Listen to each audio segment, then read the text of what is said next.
4 ಎಕರೆ 100 ಕೋಟಿ ವ್ಯಾಲ್ಯೂಯೇಷನ್ ಆಗ್ತೈತ್ರಿ. ಅಪಪ್ರಚಾರ ಅಂದ್ರೆ ಮಿತಿಮೀರಿ ಮಾಡತ್ತಾರ ರಮೇಶ್ ಕತ್ತಿ ಅವರು ಎಲ್ಲ. ಅಲ್ಲಲ್ಲ ಅವರು ನೋಡ್ರಿ 100 ಕೋಟಿ ಜಾಗಕ್ಕೆ ಅವ್ರು ಅಷ್ಟು ಅಮೌಂಟ್ ತೊಗೊಂಡು ಕ್ಲಿಯರ್ ಇಲ್ಲ. 4 ಎಕರೆ ಅಗ್ರಿಕಲ್ಚರ್ 100 ಎಕರೆ ಲ್ಯಾಂಡ್ ಐತಿ, ಇಲ್ಲೇ ಬೆಳಗಾವ್ ಐತಿ. ನೀವು ಜಾಗ ಬೇಕಾದ್ರೆ ಹೇಳ್ತೀನಿ. DCC ಬ್ಯಾಂಕ್ದಾಗ ತಾವು ಸೊಸೈಟಿಯಾಗ ಸಾಲ ಕೊಡಾತ್ತೀರಿ, ಬರೀ 40,000 ರೂಪಾಯಿ ಕೊಡಾತ್ತೀರಿ ನಮಗ. ಜಯಸಿಂಗ್ ಶೆಟ್ಟಿ ಅನ್ನೋರಿಗೆ 12 ಎಕರೆ ಮೇಲೆ 120 ಕೋಟಿ ರೂಪಾಯಿ ರೊಕ್ಕ ಕೊಡಿದ್ರೆ ಅದಂತ ಅವಲ ನನಗೆ ತಿಳಿವಾತಾಗಿತ್ತು. ಜಯಸಿಂಗ್ ಶೆಟ್ಟಿ ಅನ್ನೋರಿಗೆ 12 ಎಕರೆ ಮೇಲೆ 120 ಕೋಟಿ ರೂಪಾಯಿ ರೊಕ್ಕ ಕೊಡಿದ್ರೆ ಅದಂತ ಅವಲ ನನಗೆ ತಿಳಿವಾತಾಗಿತ್ತು. ಇಲ್ಲ ಬೆಳಗಾವ್ದಾಗ ಐತ್ರಿ, ಎಣ್ಣೆ ಆಗೈತಿ, ಕಮರ್ಷಿಯಲ್ ಲ್ಯಾಂಡ್ ಐತಿ. ಅದು ನಿಮ್ ಬೇಕಾದ್ರೆ ಸರ್ವೆ ನಂಬರ್ ಕೊಡ್ತೀನಿ ನೋಡ್ಕೊಂಡು 4 ಎಕರೆ 100 ಕೋಟಿ ವ್ಯಾಲ್ಯೂ ಆಗ್ತೈತ್ರಿ. ನಿಮ್ ಬೆಳಗಾವ್ ವ್ಯಾಲ್ಯೂ ಹೆಂಗೈತಿ ಗೊತ್ತೈತಿ ನಿಮ್ಗೆ? ಸಿಟಿಗೆ ಐತಿ ಇಲ್ಲೇ ಏನ್ರಿ? ಗರ್ದಿಗಮತ್ ವೀಕ್ಷಕರಿಗೆ ನಮಸ್ಕಾರ ಗಡ್ರಿ. ಗರ್ದಿಗಮತ್ ಪೇಜ್ ಫಾಲೋವರ್ ಆಗ್ರಿ, ಯೂಟ್ಯೂಬ್ ಸಬ್ಸ್ಕ್ರೈಬ್ ಆಗ್ರಿ, ಶೇರ್ ಮಾಡಿರಿ, ಲೈಕ್ ಮಾಡಿರಿ, ಕಮೆಂಟ್ ಮಾಡಿರಿ. ಪ್ರತಿ ದಿವಸ ಲೈಕ ಶೇರ ಕಮೆಂಟ ಮಾಡೋರಿಗೆ ಥ್ಯಾಂಕ್ಸ್ ಅಂತ ಹೇಳಿ ಆಗೋದು. ಎಟ್ ಗೌಡ್ ಸೊಕ್ಕಿನ ಹೋದಾನಂತ ದಯಮಾಡಿ ಮಾತಾಡಕ್ಕೆ ಹೋಗ್ಬೇಡ್ರಿ. ಪ್ರತಿ ದಿವಸ ನೀವು ಲೈಕ ಶೇರ ಕಮೆಂಟ್ ಮಾಡೋರಿಗೆ ಕೋಟಿ ಕೋಟಿ ನಮಸ್ಕಾರ. ಯಾಕಂದ್ರೆ ನಿಮ್ಮ ಅಭಿಮಾನಕ್ಕೆ ನಾ ಏನೂ ಹೇಳೋಕ್ಕಾಗೋದಿಲ್ಲ. ಯಾಕಂದ್ರೆ ಗರ್ದಿಗಮ್ಮತ್ತ ಎಷ್ಟು ಆಸಕ್ತಿಯಿಂದ ನೋಡಿ ಲೈಕ್ ಮಾಡ್ತಾರಲ್ಲ, ಅದನ್ನು ಮೆಸ್ ತಕ್ಕದ್ದನ. ಹೌದಪ್ಪ, ಯಾರು ಹೇಳ್ದಿದ್ದನ್ನ ವಿಷಯ ಬಾಪುಗೂಡು ಹೇಳ್ತಾನು, ನಿಷ್ಠುರವಾಗಿ ನಿರ್ಬಿಡೆಯಿಂದ ಹೇಳ್ತಾನು. ಅವು ಹೇಳು ಏನು ಪಾಯಿಂಟ್ಸ್ ಇರ್ತಾವೆ, ಕರೆಕ್ಟ್ ಇರ್ತಾವೆ. ಅವ್ಗೆ ಹೆಂಗೆ ಮಾಹಿತಿ ಸಿಗ್ತೈತೆ ಅಂತ ಭಾಳ ಮಂದಿ ನಿದ್ಗೆಟ್ಟಿದ್ದಾರೆ, ರಾಜಕಾರಣಿಗಳು, ಅಧಿಕಾರಿಗಳು. ಅದಕ್ಕೆ ಏನು ಮಾಡೋಕ್ಕಾಗೋದಿಲ್ಲ ನಾನು. ಅದಕ್ಕೆ ಔಷಧ ಇಲ್ಲ, ಅದಕ್ಕೆ ಹೊಚ್ಚಿಕಿಟ್ಟಿಗೆ ಔಷಧ ಇಲ್ಲ. ಆದ್ರೆ ನನಗೆ ಯಾಕೋ ಈ ಮಹಾನ್ ನಾಯಕರು ಎಣಿಸ್ಕೊಂಡವರು, ಅವ್ರ ಬಗ್ಗೆ ಮುಂದಿನ ದಿನಮಾನದಾಗ ಭವಿಷ್ಯತ್ದಾಗ ಮುಖ್ಯಮಂತ್ರಿ ಆಗವರು, ಆ ನಾಡಿನ ಜನ ಅವ್ರ ಮ್ಯಾಗ ಭರವಸೆ ಇಟ್ಟವರು, ಅವರು ಕೂಡ ನಾವೊಂದು ದೊಡ್ಡ ಹುದ್ದೆಗೆ ಬರ್ಬೇಕನ್ನುವಂಥ ರಾಜಕಾರಣಿಗಳು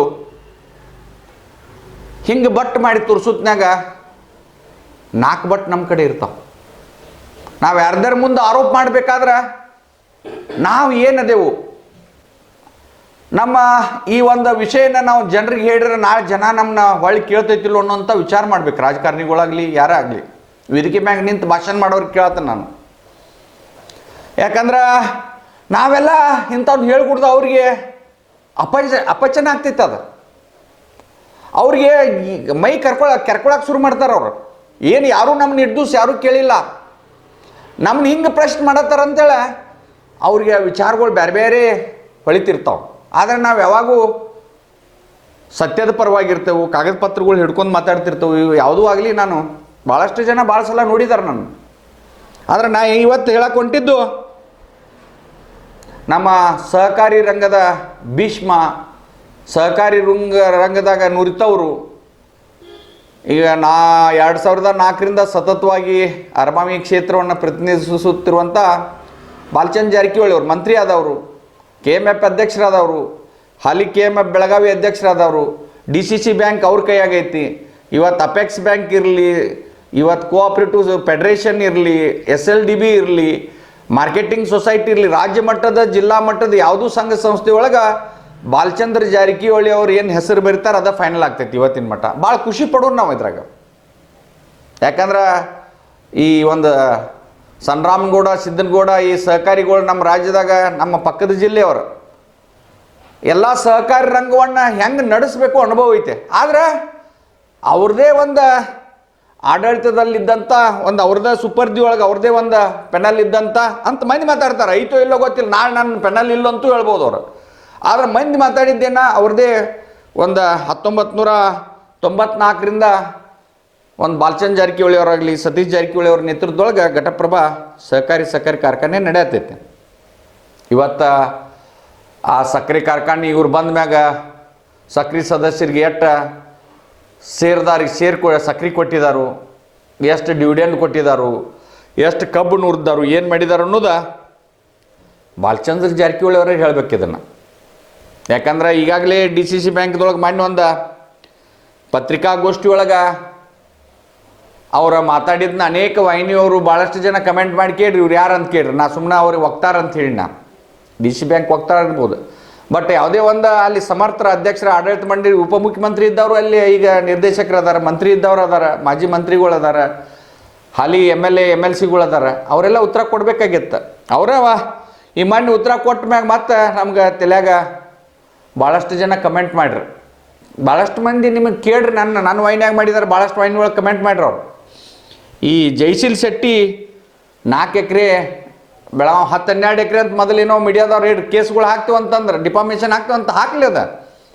ಯಾಕಂದ್ರೆ ಯಾರಿಗೆ ನೋವಾದಾಗ ಅವ್ರು ಹಾಕಬೇಕಾ. ಜಯಶೀಲ್ ಶೆಟ್ಟಿ ಅವ್ರಿಗೆ ನೋವಾಗಿತ್ತಂದ್ರೆ ಹಾಕಬೇಕಾದ್ರೆ ಬಾಲಚಂದ್ರ ಜಾರಕಿಹೊಳಿ ಅವರು ಜಯಶೀಲ್ ಶೆಟ್ಟರ್ ಬಗ್ಗೆ ಮಾತಾಡಿದಾಗ ಭಾಳ ಮಾನಸಿಕವಾಗಿ ನೊಂದ್ಕೊಂಡಂಗೆ ಮಾತಾಡ್ರಿ ಅವರು. 4 ಎಕರೆ 100 ಕೋಟಿ ವ್ಯಾಲ್ಯೂಯೇಷನ್ ಆಗ್ತೈತ್ರಿ. ಅಪಪ್ರಚಾರ ಅಂದ್ರೆ ಮಿತಿಮೀರಿ ಮಾಡತ್ತಾರ ರಮೇಶ್ ಕತ್ತಿ ಅವರು ಎಲ್ಲ. ಅಲ್ಲಲ್ಲ ಅವರು ನೋಡ್ರಿ 100 ಕೋಟಿ ಜಾಗಕ್ಕೆ ಅವ್ರು ಅಷ್ಟು ಅಮೌಂಟ್ ತೊಗೊಂಡಾರ. ಆಮೇಲೆ ಅವ್ರಿಗೆ ಹೇರವ್ರೆ ನಮಗೆ DCC ಮುಂದೆ ನಿಮ್ಮ ಸಾವಾಸ ಬೇಡ ಅಂದಾರ ಅವ್ರು. ಯಾಕಂದ್ರೆ ಇಡೀ ಅವ್ರ ಮಂಗಳೂರು ಕುಂದಾಪುರ ಕಡೆ ಎಲ್ಲ ಟಿವಿಯಾಗ ಅವರೆಲ್ಲ ಬೀಗ್ರಿ ಕೇಳ್ತಾರತ್ತ, ಏನು ಮಾಡಿದೀನಿ ಅಲ್ಲಿ ಎಲ್ಲ ಹಿಂಗೆ ಟಿವಿಯಾಗ ಬರತೈತೆ ಅಂತೇಳಿ. ಅದಕ್ಕೆ ಅವ್ರು ನಿಮ್ಮ ಫಸ್ಟ್ ಹೇರ್ ಅವರು ಬಹುಶಃ ಮಾರ್ಚ್ ಎಂಡ್ ಎಲ್ಲ ದುಡ್ಡು ಕಟ್ಬಿಡ್ತಾರೆ ಅವ್ರು ಬೇಡ ನಾವು ಬೇರೆ ನ್ಯಾಷನಲ್ ಬ್ಯಾಂಕ್.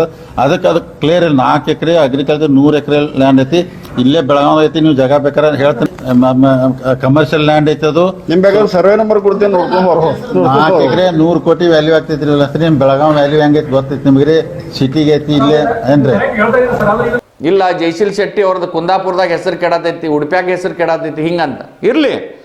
ಅವ್ರ ಪಾಪ 4 ಎಕರೆಕ್ಕೆ 120 ಕೋಟಿ ಸಾಲ ಕೊಟ್ಟಿದ್ದಾರು. ಯಾಕಂದ್ರೆ ಅವ್ರದ್ದೇನೋ ಈ ಕಾಂಟ್ರಾಕ್ಟರ್ ಕಡೆಯಿಂದ 700 ಕೋಟಿನ ಸರ್ಕಾರದಿಂದ ಬರೋದೈತಂತ.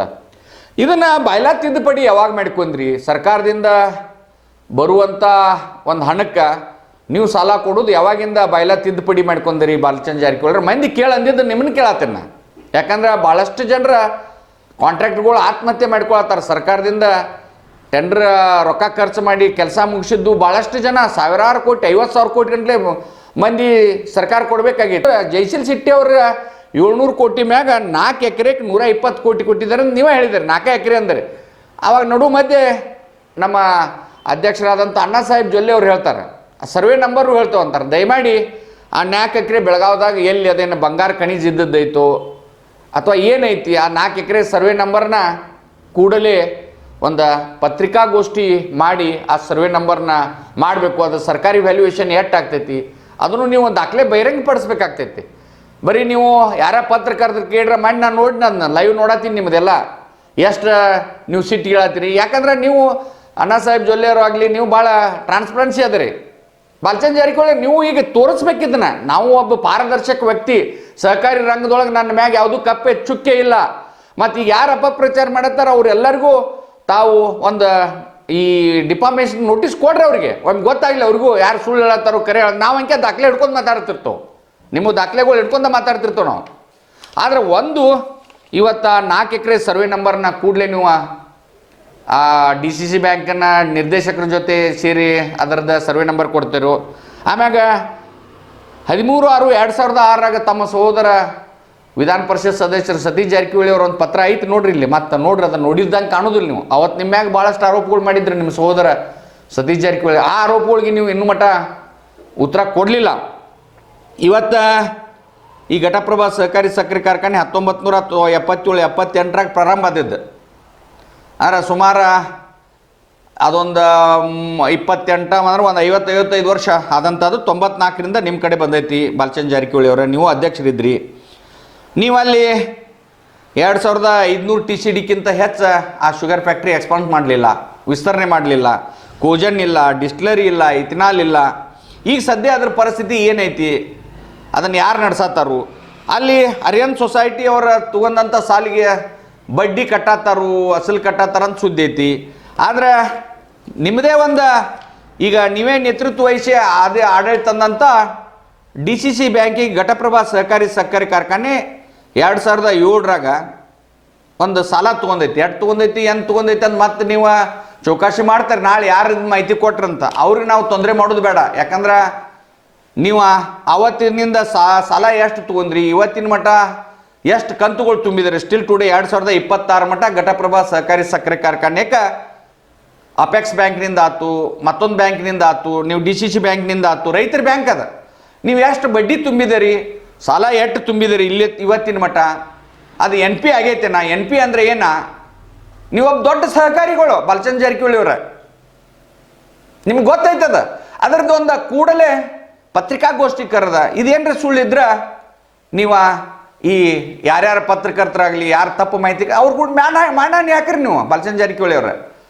ಆದ್ರೆ ನೀವೊಬ್ಬ ಸಾರ್ವಜನಿಕ ವ್ಯಕ್ತಿಯಾಗಿ ಅಲ್ಲಿ ನಾನು ಒಬ್ಬ ಷೇರುದಾರ DC ಬ್ಯಾಂಕಿಗೆ ಅಂದಮ್ಯಾಗ ನೀವು ಇದನ್ನು ನಿಮ್ಮ್ಯಾಗ ಆರೋಪ ಬಂದಾಗ ಕೂಡಲೇ ಅದನ್ನು ಎಷ್ಟು ಬಡ್ಡಿ ಬರಬೇಕಾಗಿತ್ತು. ಈಗ NPA ಮಾಡಿ ಅದನ್ನು ಒನ್ ಟೈಮ್ ಸೆಟಲ್ಮೆಂಟ್ ಮಾಡಿದಾರೋ ಏನು ಮಾಡೋರಿದ್ರೆ ಗೊತ್ತಿಲ್ಲ, ಮಾಡಿದ್ರೆ ಒಳ್ಳೇದಾತು ಒನ್ ಟೈಮ್ ಸೆಟಲ್ಮೆಂಟ್. ಆದ್ರೆ ಎಷ್ಟು ಬಡ್ಡಿ ನೀವು ಅಲ್ಲಿಂದ ಪಡ್ಕೊಂಡ್ರಿ ಅದನ್ನೂ ಹೇಳ್ಬೇಕಾಗ್ತದೆ. ಮಾಡ್ಕೊಂಡಿಲ್ಲ ಅಂದ್ರೆ ಇವತ್ತಿನ ಮಟ್ಟ ಆ ಒಂದು ನೀವು ತೊಗೊಂಡಂಥ ದುಡ್ಡಿಗೆ ಎಷ್ಟು ಬಡ್ಡಿ ಅಸಲ ಇವತ್ತಿನ ಮಟ್ಟ ಎಷ್ಟು ಕಟ್ಟಬೇಕಾಗ್ತೈತಿ. ಮತ್ತು ಯಾವ್ಯಾವ ಸಕ್ರೆ ಫ್ಯಾಕ್ಟ್ರಿ ಒಂದು ಸಕ್ರೆ ಮ್ಯಾಗ ಏನು ಕೊಟ್ಟಿದ್ದಾರಲ್ಲ ಲೋನ್ಗಳ್ನ, ಆ ಸಕ್ರೆ ಚೀಲ್ಗಳು ಎಣಿಸಿದಾರೇನ? ಯಾಕಂದ್ರೆ ಇದ್ರ ಮ್ಯಾಗ ತೊಗೊಂಡಿರ್ತಾರೆ ಅವರು, ಗೋಡೌನ್ ಮ್ಯಾಗ ಸಾಲ್ಗಳು ತೊಗೊಂಡಿರ್ತಾರೆ, ಸಕ್ರೆ ಮ್ಯಾಗ ಪ್ಲೆಜ್ ಲೋನ್ ತೊಗೊಂಡಿರ್ತಾರೆ.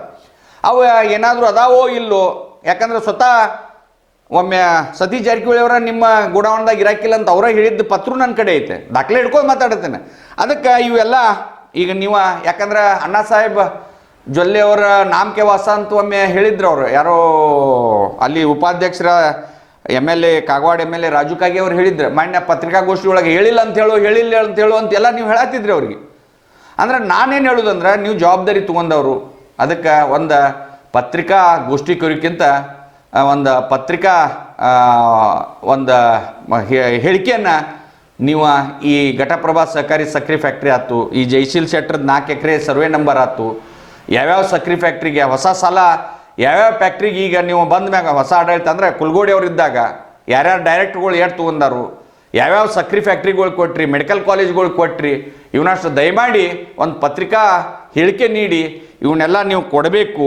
ಯಾಕಂದ್ರೆ BM ಕೌಜಿಲ್ಗೆ ಆಯ್ತು, ದೊಂಡಿಬಾ ಜಾಧವ್ ಆಯ್ತು, AR ಪಂಚಗಾಮಿ, ಗೋಡ್ಗೇರಿ ಅಜ್ಜ, ಹೊಸಮನಿ ಮಲ್ಲಪ್ಪ ಕಟ್ಟಿದಂಥ ಒಂದು ಸಕ್ರೆ ಫ್ಯಾಕ್ಟ್ರಿ ಫೌಂಡರ್ ಅವ್ರ ಆತ್ಮಕ್ಕೆ ಶಾಂತಿಗಳು ಸಿಗಬೇಕಾದ್ರೆ ನೀವು ಕೂಡಲೇ ಒಂದು ಈ ಕೆಲಸ ಮಾಡಬೇಕು, ಪತ್ರಿಕಾ ಹೇಳಿಕೆ ಕೊಡಬೇಕು. ಇವತ್ತು ಅದೇ ಕಾಲದಾಗ ಚಾಲು ಆದಂಥ ನಿಪ್ಪಾಣಿ ಸಹಕಾರಿ ಸಕ್ರೆ ಫ್ಯಾಕ್ಟ್ರಿ ಇವತ್ತು ಕೋಜನ್ ಐತಿ, ಡಿಸ್ಟಿಲರಿ ಐತಿ, ಎಥಿನಾಲ್ ಘಟಕ ಐತಿ, ಎರಡೂ ಒಮ್ಮೆಗೆ ಚಾಲು ಅದು. ಆದರೆ ಇಲ್ಲಿ ಯಾಕೆ ಹಿಂಗೆ ಆಗತ್ತೈತಿ? ಅಥವಾ ಇದು ನಿಮ್ಮ ನಗರಿಗೆ ಬಂದೈತೋ ಇಲ್ಲೋ, ಡೈರೆಕ್ಟರ್ಗಳು ಹೇಳಿದಾರಿಲ್ಲೋ ಘಟಪ್ರಭಾ ಸಕ್ರೆ ಫ್ಯಾಕ್ಟ್ರಿ ಹಿಂಗಾಗೈತೆ ಅಂತ ಸಾಲ ನಾವು ತೊಗೊಂಡೇವು ಅಂತ ಹೇಳಿ ನಿಮ್ಮ ನಗರಿಗೆ ತಂದಾರೋ ಇಲ್ಲೋ ಅಲ್ಲಿ ಡೈರೆಕ್ಟರ್ಗಳ. ದಯಮಾಡಿ ಇದನ್ನು ನಮ್ಮ ಗ್ರಾಮೀಣ ಭಾಷೆದಾಗ ಖುಲಾಸೆ ಅಂತಾರೆ, ಅದನ್ನು ಖುಲಾಸೆ ಮಾಡಿ ಹೇಳಿಕೆ ಕೊಡಬೇಕು. ಯಾಕಂದ್ರೆ ಪತ್ರಕರ್ತರಾಗಲಿ ಅಲ್ಲಿಯ ಸಾರ್ವಜನಿಕರಾಗಲಿ ರಾಜ್ಯದ ಜನ ಆಗಲಿ ಇದು ಕೇಳೋದು ಹಕ್ಕು ಐತಿ, ಇದು ಸಂವಿಧಾನದ ಮೂಲಭೂತ ಹಕ್ಕು. ಪ್ರಶ್ನೆ ಕೇಳೋದು ತಪ್ಪ ಒಪ್ಪ ಬೇರೆ ಅದು.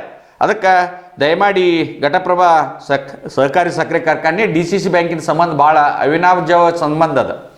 ಅದಕ್ಕೆ ಕೂಡಲೇ ಇದರ ಬಗ್ಗೆ ಈ 4 ಎಕರೆ ಯಾವ ಸರ್ವೆ ನಂಬರ್ ಅನ್ನೋದು ಮತ್ತು ಪ್ಲಸ್ ಯಾಕಂದ್ರೆ ಈಗಾಗಲೇ ನಾವು ಸಬ್ ರಿಜಿಸ್ಟರ್ ವ್ಯಾಲ್ಯೂಯೇಷನ್ದಾಗ ನಾವು ಕೇಳಿದ್ವು, ಬಹುತೇಕ ಅಷ್ಟೇನು ವ್ಯಾಲ್ಯೂಯೇಷನ್ ಆಗೋದಿಲ್ಲ ಅಂದಾರ ಅವ್ರು 4 ಎಕರೆಗೆ ಬೆಳಗಾವ್ದಾಗ ಸ್ಕ್ವೇರ್ ಫೂಟ್ ಮ್ಯಾಗ ಲೆಕ್ಕ ಮಾಡಿರನು.